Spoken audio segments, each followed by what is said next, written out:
अस्सलाम वालेकुम, welcome to my channel educational facts PK. आज हम लोग देखेंगे सोर्स ऑफ नॉलेज।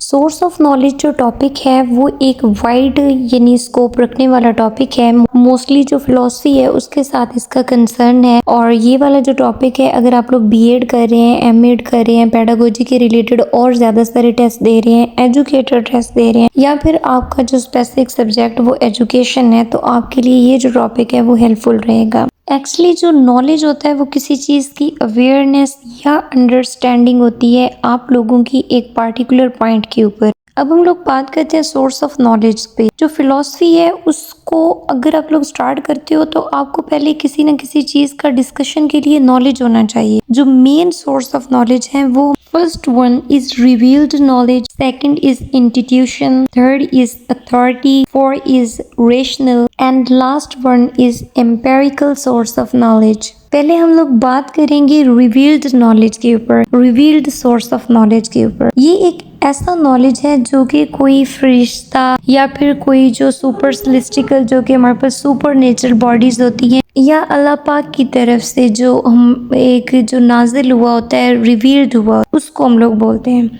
यानी जो ये नाजिल होने वाला जो नॉलेज है ये एक सोर्स ऑफ नॉलेज है। और फिलॉसफी जो है वो इसके ऊपर भी रिले करती है। रिवेल्ड नॉलेज को ज्यादातर रिलेट रिलीजन के साथ किया जाता है, जैसे कि इस्लाम, क्रिश्चियनिटी या ज्यूज, जो भी रिलीजियंस ले लें, उनके जो आसमानी किताबें हैं उनको हम लोग revelled knowledge, source of knowledge बोलेंगे। इस रिवील्ड नॉलेज की जो खास बात है वो ये है कि ये इंडिपेंडेंट होता है ह्यूमन कंसेप्ट के, और इसके अलावा ये ट्रू सोर्स ऑफ नॉलेज है क्योंकि ये डायरेक्टली जो है वो खुदाया अल्लाह पाक की तरफ से ये रिवील्ड हो रहा होता है। और इसे हम लोग एक्सटर्नल नॉलेज की कैटेगरी में भी पुट करते हैं। अब हम लोग सेकंड सोर्स ऑफ नॉलेज की बात करते हैं। तो सेकंड सोर्स ऑफ नॉलेज जो हमारे पास है वो है इंट्यूएशन। इंट्यूएशन नॉलेज असल में एक ऐसा नॉलेज है जो बगैर रीजन और बगैर रेशनल जो प्रोसेस है उसके हासिल किया जाता है। हम कह सकते हैं कि ये एक पर्सनल वे ऑफ नॉलेज है। ये नॉलेज इंटेलेक्ट या जहानत के साथ कोरिलेट नहीं करता है। ये जैसा कि आपकी कोई गट फीलिंग है, ये इसके साथ रिलेटेड होता है। इसकी अगर हम लोग एग्जांपल देखें तो ये है कि एक कोई पजलिंग सा केस है आप लोगों के पास, बहुत दिनों से आपको उसका सोल्यूशन नहीं मिल रहा है, एकदम आपको उसका सोल्यूशन मिल जाता है, तो इस तरह का जो नॉलेज है वो आपका इंट्यूशन नॉलेज होगा। इसको हम लोग बोल सकते हैं कि क्विक सोर्स ऑफ नॉलेज है, और इसमें जो आपकी फीलिंग्स हैं उसका बड़ा अहम रोल है।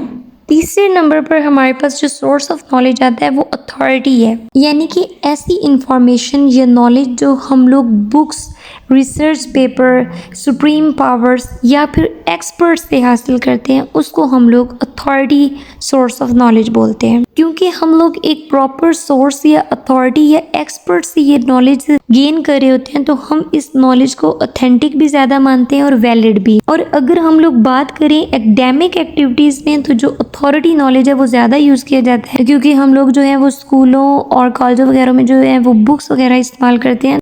अगर हम लोग हिस्ट्री में जाएं, हिस्ट्री में देखें तो बहुत सी ऐसी प्रॉब्लम है जो सॉल्व की गई हैं, फिर उनको जो है वो बुक्स की फॉर्म में अरेंज किया गया है। हाँ, जो सारी चीज़ें होती हैं वो ज़रूरी नहीं है कि वो सही हो, जो पहले वाली भी हैं। हमें न्यू चीज़ों के साथ भी कंसर्न करना चाहिए, लेकिन जो अथॉरिटी नॉलेज है वो एक बहुत इंपॉर्टेंट सोर्स ऑफ नॉलेज है। जैसा कि हम लोग देखते हैं कि पहले ख्याल किया जाता था कि जो औरत की जो टीथ है वो ज़्यादा होते हैं मर्द से, लेकिन एक सिंपल सी ऑब्जर्वेशन करें तो हमें क्लियर हो जाता है कि एक फॉल्स थी स्टेटमेंट। तो जो अथॉरिटी नॉलेज है टोटली हम लोग उस पर रिले नहीं कर सकते, उसका कंपैरिजन जो मॉडर्न साइंसेस के साथ भी करते हैं। लेकिन एक जो सोर्स ऑफ नॉलेज, जो एक ऑथेंटिक सोर्स ऑफ नॉलेज हम लोग बोल सकते हैं कि हमारे पास जो तीसरे नंबर पर आता है वो अथॉरिटी है। अब हम लोग बात करते हैं जो कि चौथी main type of source of knowledge है, वो हमारे पास आता है रेशनल नॉलेज।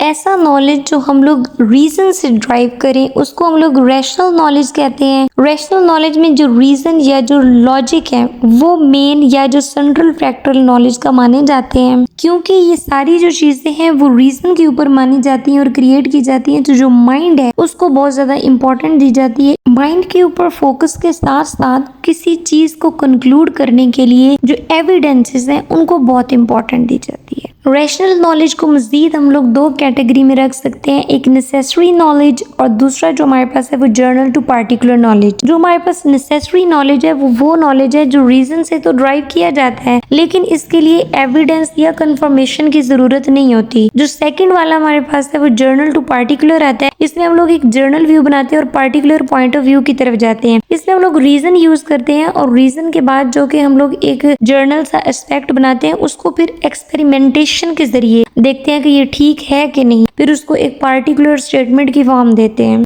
इसकी मिसाल ऐसे है कि जैसे आपके पास एक पेशेंट आता है, तो वो अगर डायरेक्टली जो डॉक्टर है वो उसको मेडिसिन दे देता है बगैर डायग्नोसिस के, तो वो उसके लिए इतना ज्यादा हेल्पफुल नहीं होगा। तो इसी तरह जो रेशनल नॉलेज है उसमें पहले जो है वो एक रीजन के जरिए जो है वो एक एविडेंस जो है वो इकट्ठे करके वो एक स्टेटमेंट बनाई जाती है और फिर उसके बाद एक्सपेरिमेंट कंडक्ट किए जाते हैं और एक जो सोर्स ऑफ हमारे पास ऑथेंटिक तरीके से एक नॉलेज जो है वो गेन किया जाता है।